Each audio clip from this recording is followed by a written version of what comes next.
Om Namo Bhagavate Vasudevaya.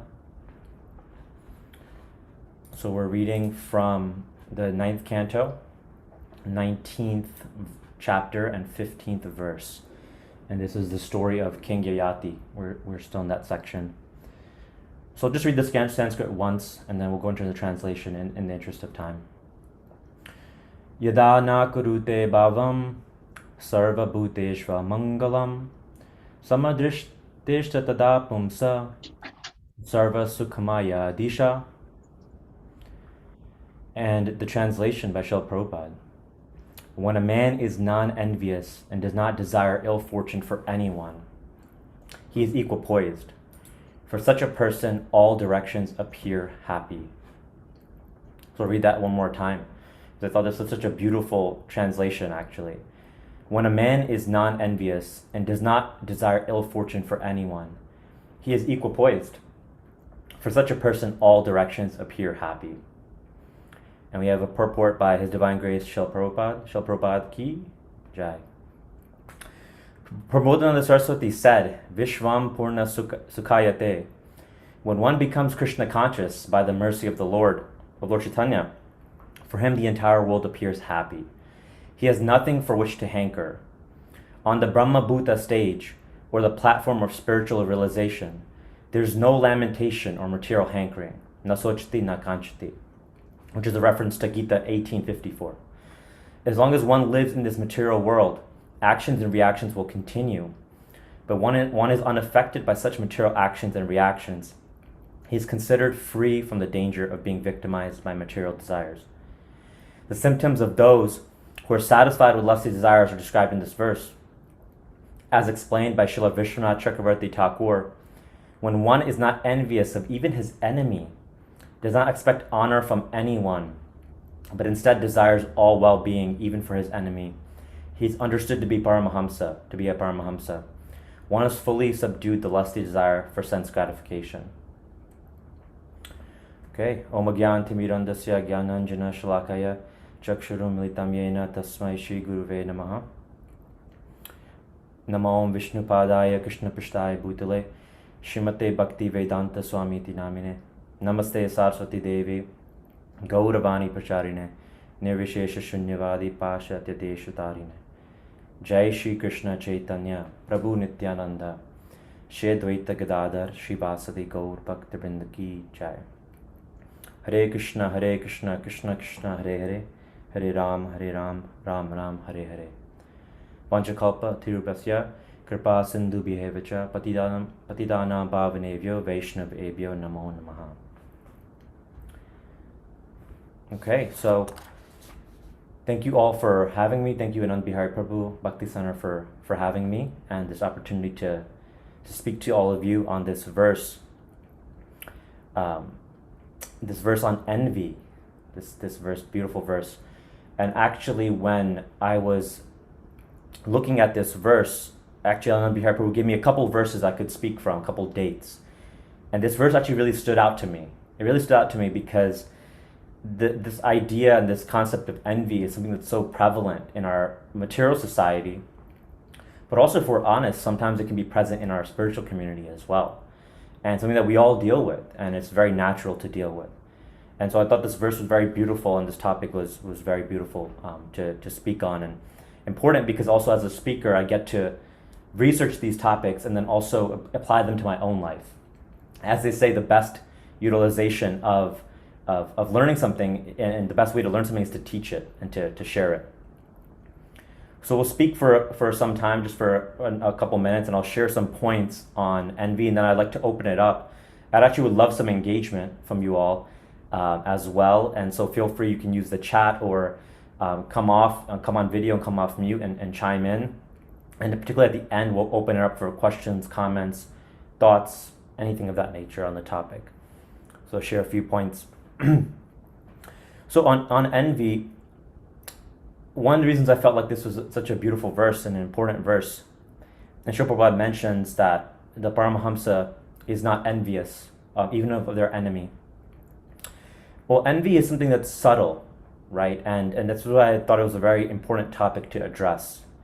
it's often lurking behind the shadows. So when you think of some of the anarthas that are more tangible sometimes, or maybe a little bit more out there, we think of anger often, right? When we're angry at someone, there's more of this outward explosion or etc. that's there.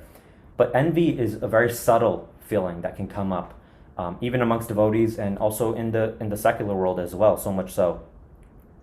And it can be very damaging to our relationships with others. And I wanted to start off by actually defining envy and defining jealousy as well, because they're sort of like cousins, envy and jealousy. So I just went to the dictionary and I just went into the definition of envy, and I like to use that to set the table. So and jealousy as well. So jealousy, a feeling or showing an unhappy or angry desire to have what someone else has.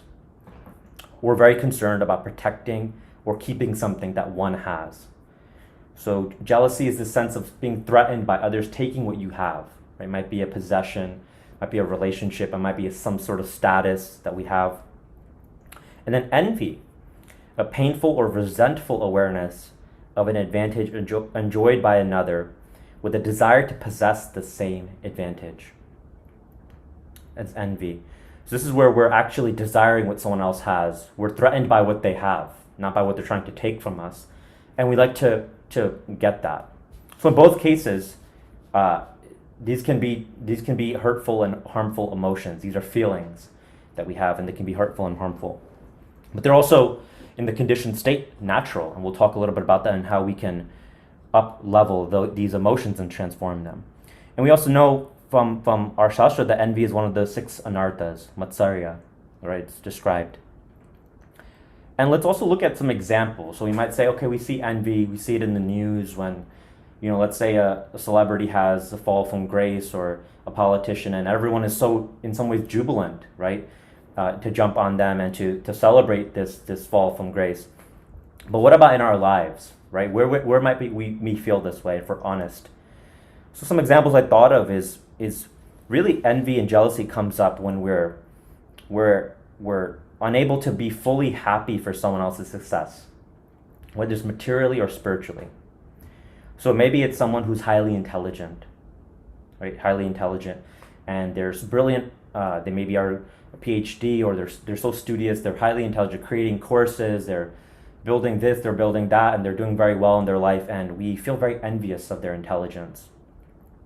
Maybe they're very attractive, right? Maybe they're someone who's very creative, and we feel like, wow, I wish I had that creativity. Maybe it's a relationship that we're seeing someone have. We see someone's relationship and we say, I wish I had that relationship, right? That is something that's very prevalent these days as well.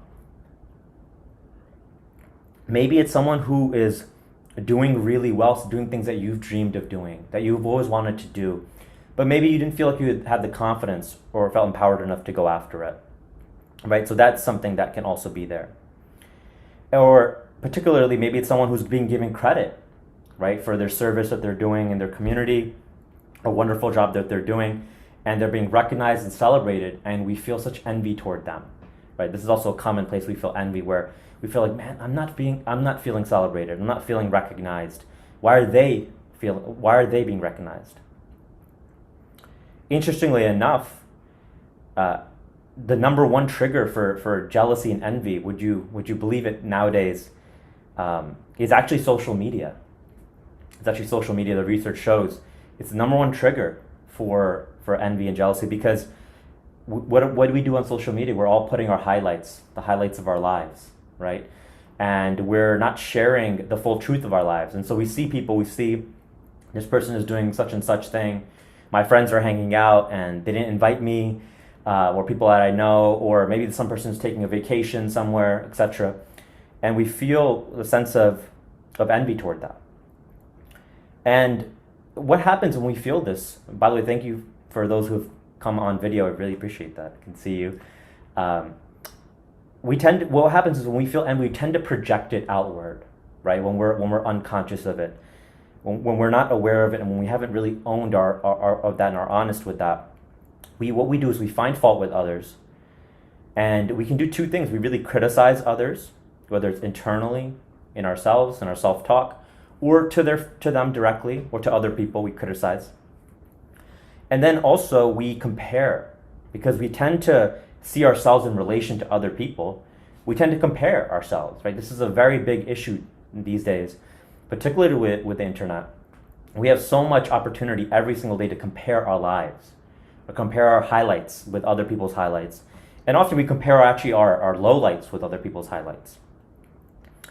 And when we criticize and we compare, we're actually doing ourselves not any favors, and also to other people. And we have a potential of actually committing many offenses or aparads to others when we do this.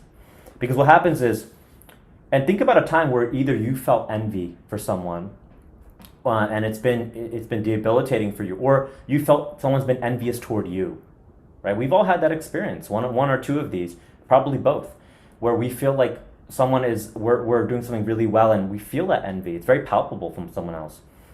And what happens is, what's the effect of this? That it actually prevents relationships from actually being open-hearted, right? In our relationships with our friends, with our family, in our communities, even in our spiritual communities, it's a relationship blocker.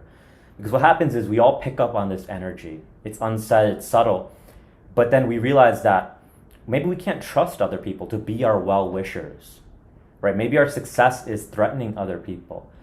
And that actually keeps us stuck in our relationships. And often when we're feeling envy, it's like we're almost hoping for the other person to fail inside and secretly derive joy from it, right? It's like this feeling of, I hope you do well. I really hope you do well, but not too well, right? Not too well, because I'll feel insecure if you're doing too well. So just do well, but when you're doing really well, then I'm going to start to feel insecure. So just stop there. And when we put that energy out to other people, then we can't really have actual spiritual relationship with others. We're not really seeing people for who they are. And that creates a lack of trust in relationships. So I just wanted to share this. We shared the definition of envy, of jealousy. We talked about how they're related. And we talked about some examples as well, and how we project outward with our envy through criticism and comparison, the two C's. And then we talked about how this actually really affects our relationships. Now, how do we deal with this? Well, I like to propose that, and then the purport Srila Prabhupada mentions, Vishnu Chakravarti Thakur says that the Paramahamsa is not envious of even their enemy, right? And I like to take that point, because how many of us are Paramahamsas, right? We're struggling. We're all human. And so that's a very rare condition. And so how do we start where we are right now today? And then we can elevate ourselves slowly by practice to that stage. And Srila is setting a beautiful standard actually in there, in the ideal, in the purport that he's setting. That's very beautiful, and that's the standard. What I like to propose is that envy is really a messenger, actually, in two ways. And there might be many ways, but it's a messenger. Like all emotions, it's a feeling, it's a messenger. So the first message that envy that it can share is it's showing a lack of internal security with ourselves, generally speaking, with who we are, our sense of self, and actually our relationship with Krishna and what Krishna's provided us, right? It's almost like we're looking at other people and looking at what they have, but we're not looking at what we have and really loving and honoring that what Krishna's really given us. So it's showing a lack of internal security with ourselves. And secondly, envy is, and I love this quote, envy is about us projecting our unrealized potential on other people. So we can actually really view it as envy is really showing us where we might need to develop ourselves and show up for ourselves even more, right? Where maybe we're not showing up in our lives in the best way. And so we're actually feeling insecure about other people's success. And I study leadership, and there's a leadership coach, his name is John Maxwell, and he's written a beautiful book called Mentoring 101. And in there he says, and this is even seen in the not just the spiritual world, but in the leadership world and in the secular world, where he talks about how the true hallmark of a genuine leader is that they want those who follow them to become better than them. So a true leader is not one who is trying to gain followers, but they're trying to grow leaders, actually trying to grow leaders. But that takes a big mindset shift, right? We can talk that, we can say that, it sounds great, but it takes a mindset shift and it takes a lot of internal work that we're doing spiritually to be actually able to show up in that way. And it's really difficult because it's we have all these examples, social media, relationships, seeing other people, but one of the hardest ones is when we see people who are growing even and maybe surpassing us, right? Maybe even folks we maybe have mentored, or things that the people that have who are working on things, and then they end up, maybe it's someone we bring to our spiritual community, and over a couple of years they become more wise and spiritual than us in some ways, right? And they're practicing in a more serious way than us. And that really brings up all our insecurities. And it's almost like we think, if this person becomes XYZ, then what will become of me, right? What will become of me? So those are some things in terms of envy and how it is a messenger. And I'd like to talk a little bit about how we have this issue, right? We have this issue, okay, it's a messenger. We all deal with envy, we have these examples. Now, how do we move forward? How do we move forward? And I want to share a couple points on this. The first is honesty and awareness. One of the things that really comes up, especially when we're doing the work that's required in our spiritual practice and our sadhana, is that sometimes we can feel some shame around admitting that we feel envious of others. We can feel shame around that, right? We don't want to speak about it, but what happens is when we don't speak about it and we don't address it, or even within ourselves, it actually just grows. It actually grows more and more. And I actually wanted to share a story here. One of my friends shared this with me a couple months ago. It's from a couple of years ago, and I thought it was a beautiful story on sharing envy in a more mature way. He was sharing how one of his friends, let's call him friend B, this happened many years ago, and one of his best friends was actually getting initiated. And my friend wasn't initiated at the time, but he's practicing very nicely and etc. And he wants to get initiated, but he wasn't initiated at the time. And his other friend, his best friend, was getting initiated. And he was telling me that, he was feeling really envious of his friend. And he was feeling like, man, why is my friend having this opportunity? And I feel like it's making me feel less. I feel like I'm not committed. I feel like I'm not taking that step as well. And he wasn't honestly feeling happy for him. And this was his best friend. And so he told me that actually the night before his initiation, he actually called him. And he just opened up to him very honestly. And he said, I'm happy for you and I'm excited for you, but I have to tell you honestly, I'm not feeling very excited for you because I'm feeling so envious about this next step that you're taking. And I just wanted to own that this is my insecurity that's coming up actually. And actually in a mature relationship, his friend was appreciated that openness. And he mentioned that actually over time, it really helped their relationship because there was a mature discussion between two folks. And his friend who was getting it, he didn't take it personally. He didn't take it personally in the sense of, oh, my friend hates me. And he actually appreciated, because imagine if he didn't share that, right? His friend might have picked up on that energy quite quickly next time he saw him and felt, oh, wow, he's not very open with me anymore. He's feeling something's going on. And if that wasn't discussed, it would affect that relationship, right? So the point I'm making here is that, and we can deal with it in any which way, but the point I'm making here is that honesty, even within ourselves, even if we're not communicating it to other people, is very important first.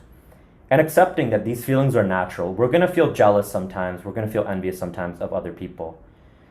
But then thirdly, this is the most important thing, once we're aware of it, because if we're not aware of anything, we cannot change it, right? So that's why I mentioned awareness and honesty is really half the equation, dealing with our shame and our guilt.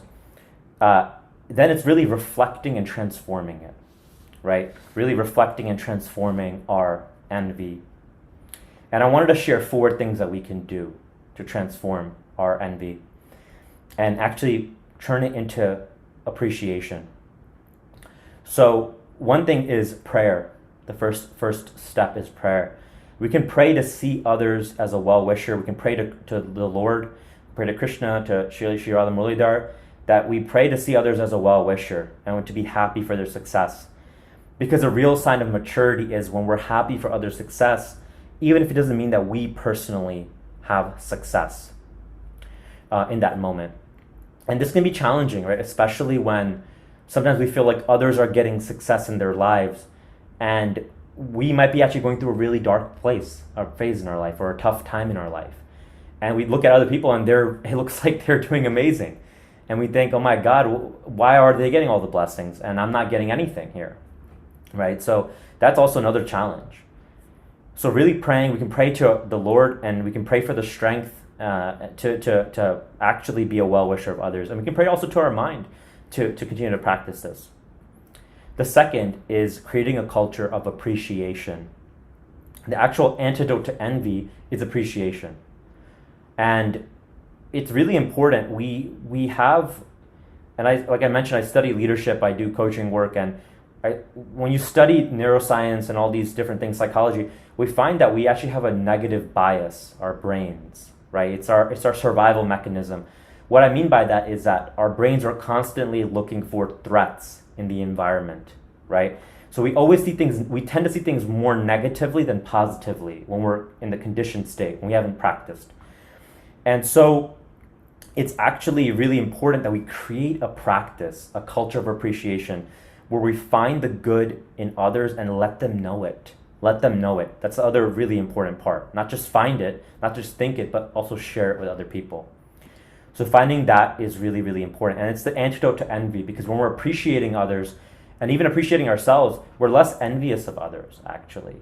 And it creates more open-hearted relationships, right? And one thing that I wanted to share here is that, and it's a beautiful bit of wisdom that I learned from a book that I was reading, that actually the words that we share with others, they become a bridge. We don't realize this happens very unconsciously, but the things that we share about other people, actually we start to embody those things, right? So there's this beautiful metaphor that the words that we share with others become a bridge to our own heart. When we're criticizing other people, we're critical of other people, we actually tend to take those qualities on unconsciously ourselves. It's a very dangerous slope.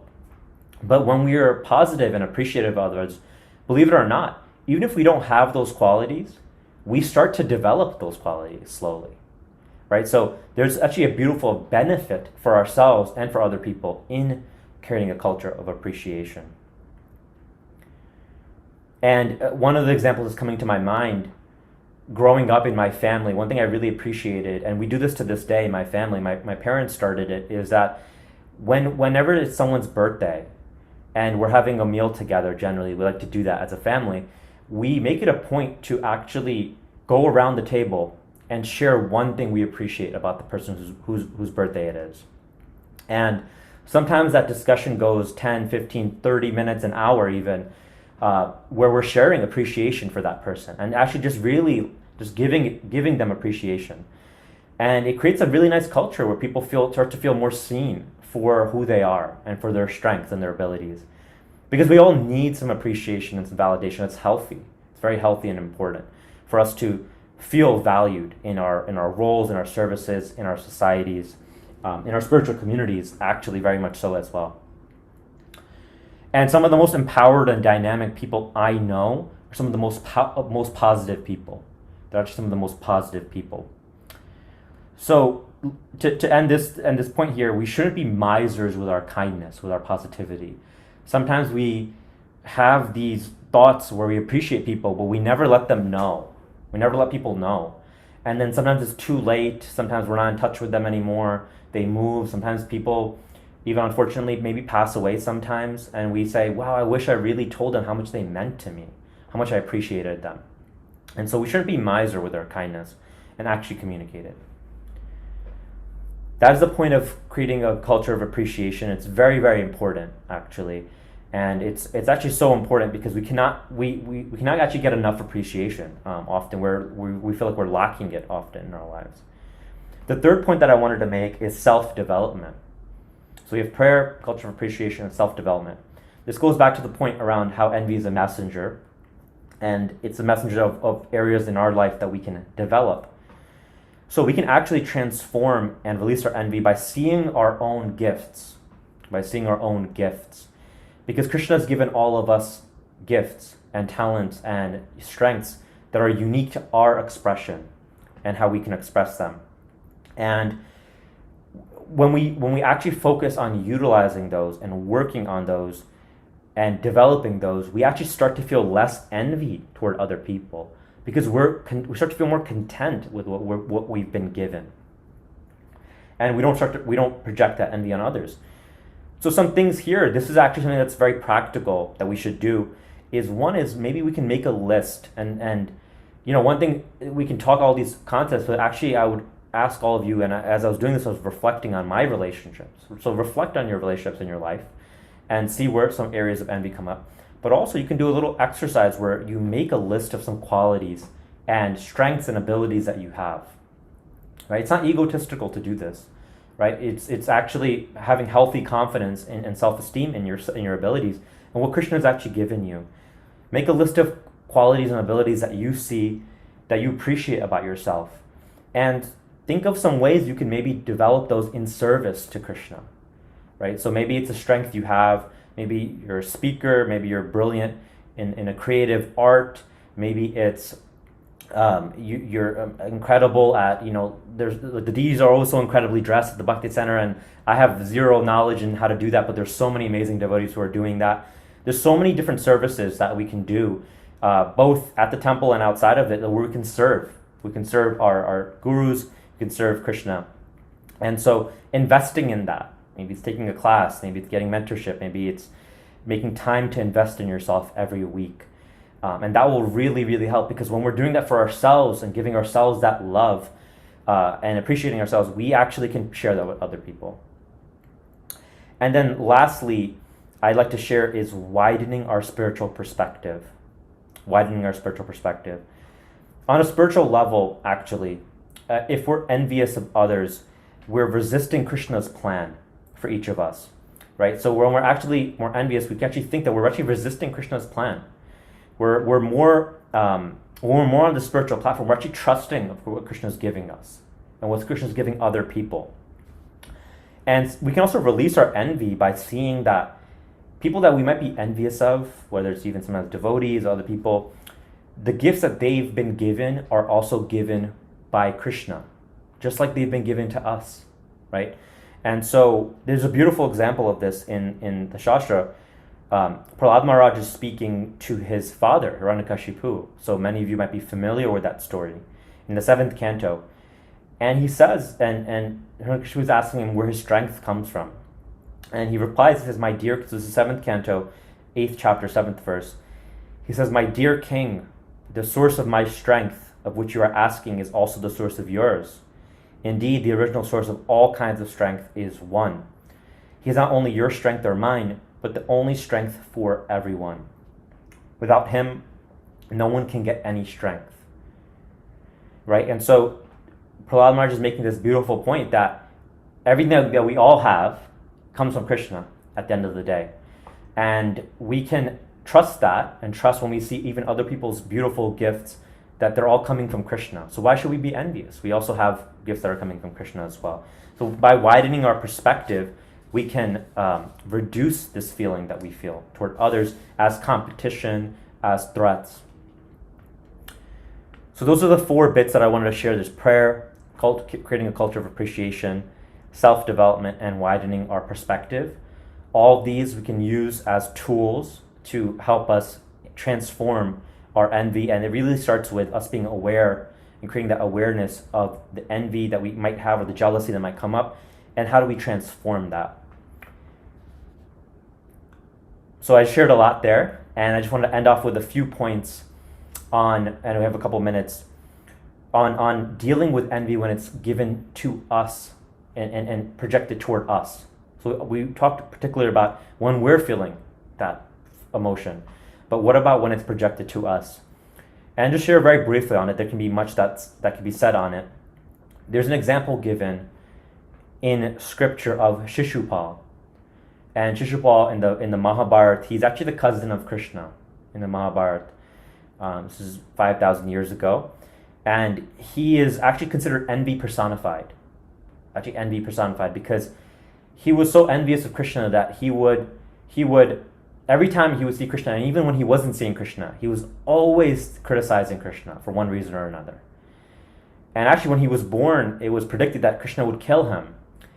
And his mother, I believe, when she found out about this prediction, she actually appealed to Krishna that please don't kill my son. I wouldn't actually want you to do that. And Krishna said that actually, I will let him insult me 100 times, even in one sitting. But if he crosses over that threshold, then I will have to kill him. And so, interestingly enough, Shishupal would often criticize Krishna up to that limit, right? And then he would stop and then continue onward at another point. A very envious person. And you think about it, he was cousins with Krishna. So he had such a fortunate relationship, but was envious. And how did Krishna deal with him? I was actually reading into the story a little bit and taking some points from it. And there's 3 things that I took from it. How did Krishna deal with Shishupal? And how do we deal with people that are envious toward us? Because even when the Rajasuya sacrifice was happening, where all the kings were and of the world were there at that time, Shishupal was so envious that Krishna was being worshipped foremost. And Krishna does 3 things that I noticed. One is that he's very patient with Shishupal. So he has this policy of 100 times, right? I'm not sure if any of us could even do 5 or 10 times, right? Right? We might lose ourselves and get angry, which is natural as well. But he was very patient with him, and he dealt with it very patiently. And he didn't take it personally. You don't see Krishna taking his insults personally. And Krishna understood this point that this envy, and obviously we know the story there's a backstory is that Shishupal is actually part of the Jai and Vijay group and was cursed by the 4 Kumaras, and he's actually an associate of the Lord and a friend of the Lord, but in this past time he's coming in this way. But Krishna doesn't take it personally because he understands that Shishupal is feeling this insecurity, right, essentially. So he's patient. The second thing is he set some boundaries. He set some boundaries with Shishupal of, okay, 100 times, this is that. And for us, that might look like when we feel like people are envious or we're feeling that energy or they're criticizing us, maybe we need to take some distance from them, right? They may not be so good for our mindset, and because they're not so positive, right? So we might have to take some distance, have to set some boundaries with them and how we engage with them. And then also Krishna defended himself as needed, right, as appropriate. And obviously when Shishupal crossed the line at the Rajasuya sacrifice, then Krishna killed him, actually, at that point.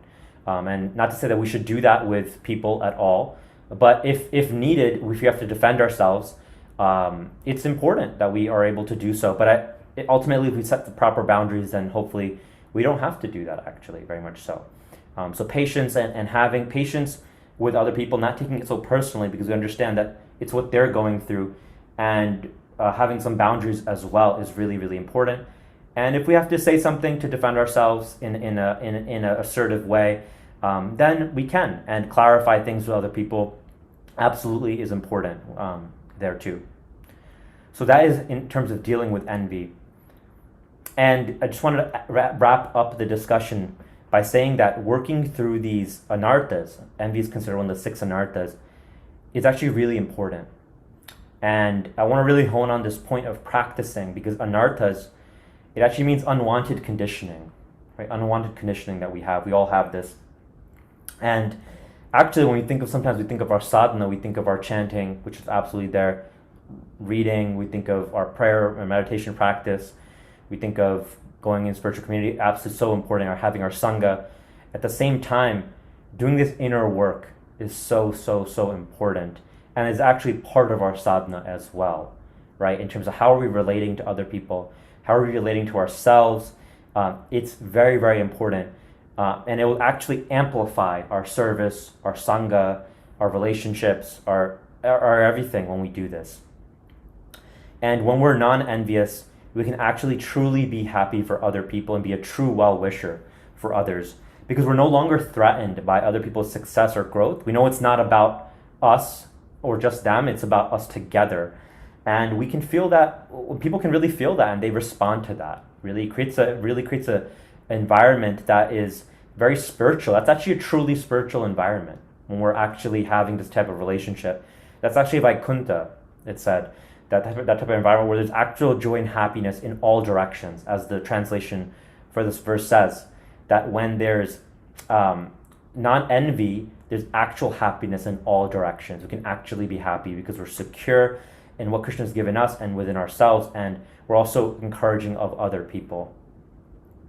And speaking of well-wishers, I wanted to end with the example of Srila Prabhupada. For those of you who know, and I'm sure all of you know, very famously, he would sign his letters. What did he always sign his letters by? Your ever well-wisher, right? Your ever well-wisher. And Srila Prabhupada always had this mindset. He always would write to his disciples, I hope this meets you in good health. And he would always end off with, your ever well-wisher, because he wanted the best for his disciples, right? He wanted the best for them, and he liked to see the good and always encourage that good. And also, sometimes, maybe give them a little bit of a strong comment for their benefit as well. But it all came from this place of being their really, real well-wisher. And I wanted to end off on this quote from Srila Prabhupada that was really speaking directly to envy. He says, and this is a letter in October of 1974 in Mayapur, a really beautiful letter actually, and he writes that we should utilize our talents without being envious of others. You should do your best, but you should not be envious of others. In material life, there's simply envy of others' progress, like we spoke about. But in spiritual life, one encourages another, oh, you are doing very nice. This is Radharani. She says, oh, here's a very nice devotee. Please, Krishna, you accept him. And that's Srila Prabhupada writing on envy. And so with that, I'd like to end off. We talked about many different points, and I'd like to open it up for some questions. We talked about, and just to briefly recap, we talked about the definitions of envy and jealousy. We gave some examples. We talked about how we project it outward, and it's really a messenger for our own maybe lack of security on what we're doing, and our sense of self and our relationship with Krishna and trusting that, and also our development and maybe lacking development in certain areas. We talked about ways to move forward, those 4 tools: prayer, a culture of appreciation, self-development, and widening our spiritual perspective. And then we talked about dealing with envy toward us. And we talked about Srila Prabhupada and how he was always a well-wisher of other people, and how he said we should be relating to others in this state of mind. So with that, I want to end and like to open it up for any thoughts or questions or concerns or etc. I hope this was a valuable class and topic. Haribol. I just going to tap on that was just I couldn't write fast enough today with all the wonderful points that you were sharing. Thank you so much. I want to ask, what was the verse number that you quoted, Prahlad Maharaj there? What verse number was that? That was the 7th canto, 8th chapter, and the 7th verse. Okay, thank you. Want to get that. And also there is something interesting about that Madan Oppenheimer. I don't know if you know him. He is a poet, and he wrote this little poem once that he sent to me, and it was called the Envy Tango. And it was about how when envy is being projected towards us, and he said it's a dance. And then he said, you may not know it. Of course, this wasn't Krishna's case with Shishibal, but we may not know it, but perhaps we are projecting some amount of ego that is making someone be jealous of us. And I really love that point a lot, that it's not just someone is shooting daggers at us, but perhaps we are complicit in it in some way. Absolutely, yeah.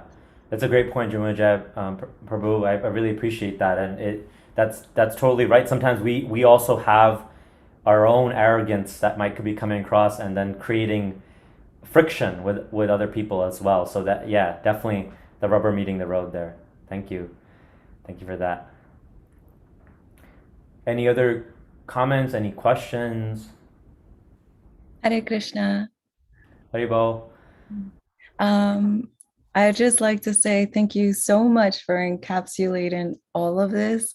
I do have social media, and I tend to post all of these things in images and Instagram, but it took me an actual injury to realize my emotion and envy when so the fact that you've obtained this from all this sacred literature, and it just shows that because sometimes I'm like, God, I don't want to have another harsh accident where I'm forced to grow, but I really want to learn more about myself, but clearly there's so much to learn from the sacred literature. And it was so beautiful how you just encapsulated everything and organized it and noted it, from how one should, manage it and realize. And that's the thing, like, my son, he's a teenager, and at school I love the fact that he's starting to be so expressive. And he's like, Mom, but I was expressing and I came to realize that I sounded like you. And I told him, no, you're better than me. And I just want you to be better. But then in my heart, I said, why would I say that? I don't want him to think that I'm rejecting him. But in my heart, I kind of knew, like, okay, Angel, this is just because you want him to be better than you. And so, and I'm just, it's just so admirable how you put everything, and I don't know how you managed to do it in less than an hour. So I'm going to show this video to my son, and thank you so much. Thank you. Of course, thank you. Thank you for that comment. And I just wanted to add to that absolutely some of the tougher times in our life also can be a great impetus to actually giving us a lot of wisdom. Like you mentioned, you having a bit of an injury there, and it being a harder period for you. And I think that is something that I've also seen in my own life, where this wisdom can be theoretical, but then we actually begin to apply it more and more when we go through harder times in our life. And that's actually the test, right? That's actually the place where we actually, it becomes, there's jnana and there's vijnana. So jnana means knowledge, and vijnana is realized knowledge, wisdom, embodied knowledge. And we have opportunity to definitely do that in those difficult times. Thank you for that. I don't want to make it in. I'm just curious. What's your Western zodiac sign For for your birthday? is that so relevant to the discussion? Well, if you're, I'm born in June. I'm born in June. Cancer. Wow. Okay. So, well, Cancer is. I mean, I don't want to go into that, but thank you so much. You're connected very dearly with our moon, and it shows that. Obvious because you go within, and thank you so much. Thank you. Thank you, Haribo. Any other thoughts? Any other questions? One comment, Anuj, I can make. Yes, that's my dad, by the way. Yes. So I was thinking, you mentioned about the point of appreciation, an Yes. antidote of envy. So appreciation can be two types. One is private. You appreciate that person who you're feeling envious towards privately. And second is publicly. And I'm feeling in my heart that public appreciation has more weightage because it's a broadcast. So I see an example of Lord Ram. When Lord Ram came back after liberating Ravana to Ayodhya, he came with the thousands and thousands of Vanara, monkeys, soldiers. And he introduced, the first thing he did when he came to Ayodhya with all these monkey soldiers, he went to his Gurudev, Vashishta Muni, and he introduced these Vanaras to his Guru, and he introduced his Guru to the Vanara, to the monkeys. So when he introduces his Guru to the monkeys, he tells his Gurudev, he said, Gurudev, these are the monkeys, these are the Vanaras who actually built the bridge over the ocean. And because they built the bridge over the ocean, we were able to find Sita, and we were able to fight with Ravana. So all credit of this victory over Ravana goes to these monkey soldiers. It's not me.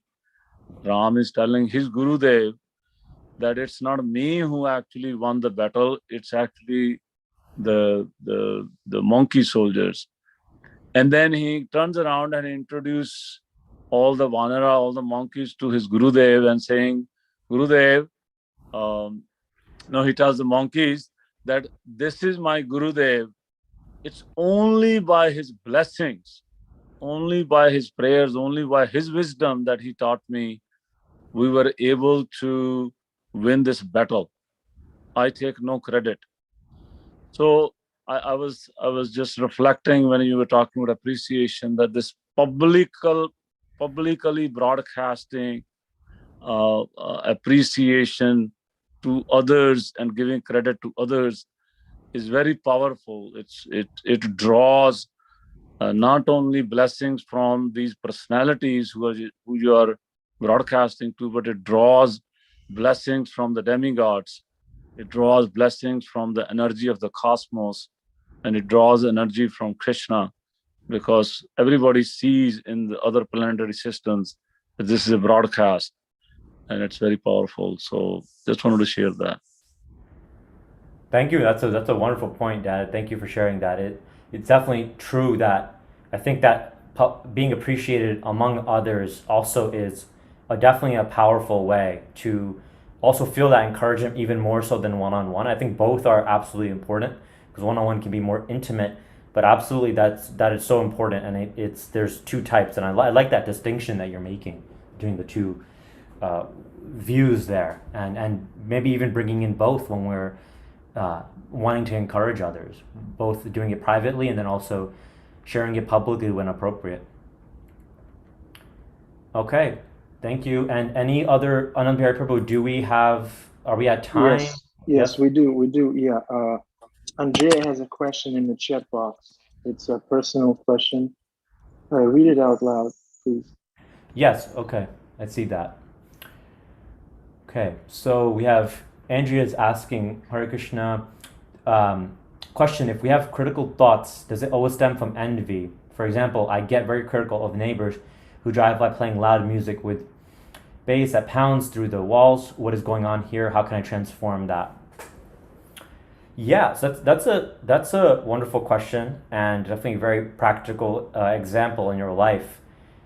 So I would say that necessarily wouldn't be envy. So just having critical thoughts towards someone, that doesn't mean that necessarily we're envious of them. Envy is it's more of a desire to have what they have, right? Or feeling threatened by, like we mentioned, jealousy is feeling threatened by someone taking something from us, relationship, status, possession. Envy is when we want to take something from someone, or we feel that desire to possess what they possess. In this case, I think you're more annoyed, it sounds like, with your neighbors. And that's also natural because the loud music might be bothering you, right, quite a bit. And so I think that it's a fair point and also fair to have sometimes those critical thoughts. And you can address it in a variety of ways, but maybe it's speaking to them and sharing that it's bothering you. Or also just maybe looking at it from a little bit more of compassion. Maybe that's how they are going through their day and getting through their day perhaps, and need to do that, and maybe relating to it from a more compassionate place. But I think also sometimes it's not necessarily envy when we're critical of others. We can also be a little bit annoyed by what other people are doing because it might affect our life, it might affect our mindset and our state of mind. Especially loud music can bother us, right? It can be a little bit of a nuisance, or a bit of a nuisance sometimes. So we can see how we can engage with that in a healthier way, whether it's addressing it or maybe looking at them with some compassion, or even some other practical measures and reducing the volume around us some way or some form too. So yeah, hope that answers your question. It sounds like it does. Thank you. Okay. Any other comments that we have here? Any questions?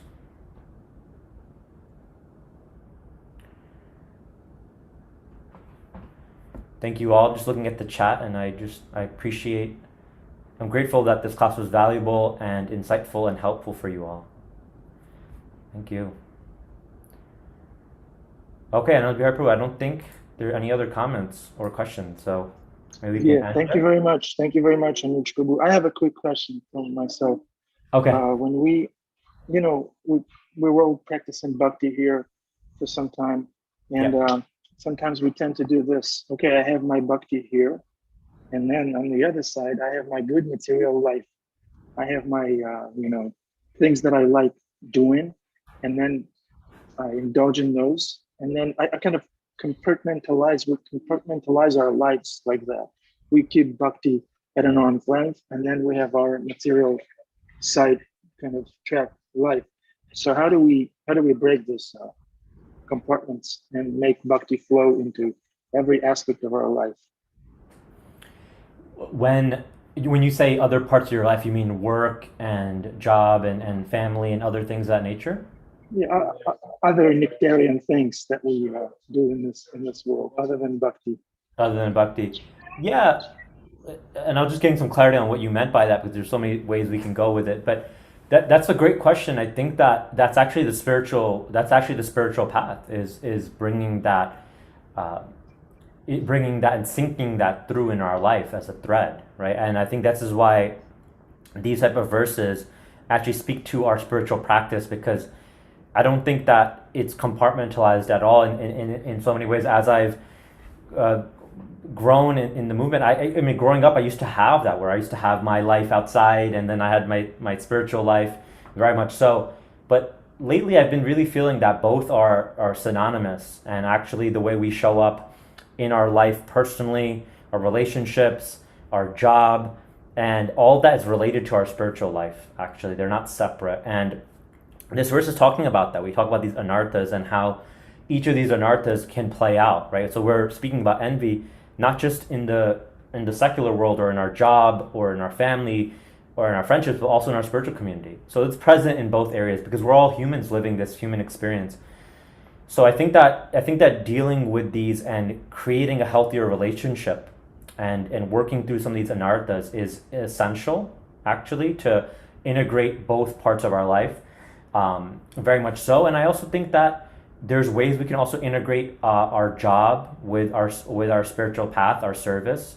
There's so many ways to do that. That's a whole nother discussion, in terms of syncing up our nature and our swabhava to our occupation. And sometimes it's possible, sometimes it's not. But there's many different ways we can do that. But actually, like, I personally have really felt lately, very much so, that spiritual life is really how we treat each other, right? How we treat our relationships, how we have sangha. It's really about that, our sadhana relationship with Krishna, and that's not bound to just one area of our life. That has to do with our whole life, actually. So I hope that answers your question. But I think perfect. that really practicing in working through, not just having our sadhana, not just being chanting our rounds, because that's essential, but also working through some of these things in terms of how we're relating to others, our mindset, and creating a healthier mindset when we're relating to others and to ourselves through these anarthas is really, really important. Right. Thank you, Prabhu. Thanks everyone for contributing to this class. It was very practical and lively and interactive. Thank you very much, Anuj Prabhu, for that. It's always a big difference between a presentation and an interactive presentation. Thank you very much. Okay. I wish everyone a wonderful day in Krishna consciousness. Anuj Prabhu, we want you back to tell us how we can dovetail our nonsense into bhakti. Please. I'll try my best. Thank you. Okay. Thank you so much, everyone, and thank you, Anand Prabhu and the Bhakti Center for having me. Haribo. Please have a great rest of your day. Thank you. Thank you. Haribo, we appreciate you. Thank you. Thank you so And much. Your dad said he's proud of you. I think it was a. Yes, I got the message. Thank you. Thank Okay. you. Thank you. Yeah. Yes.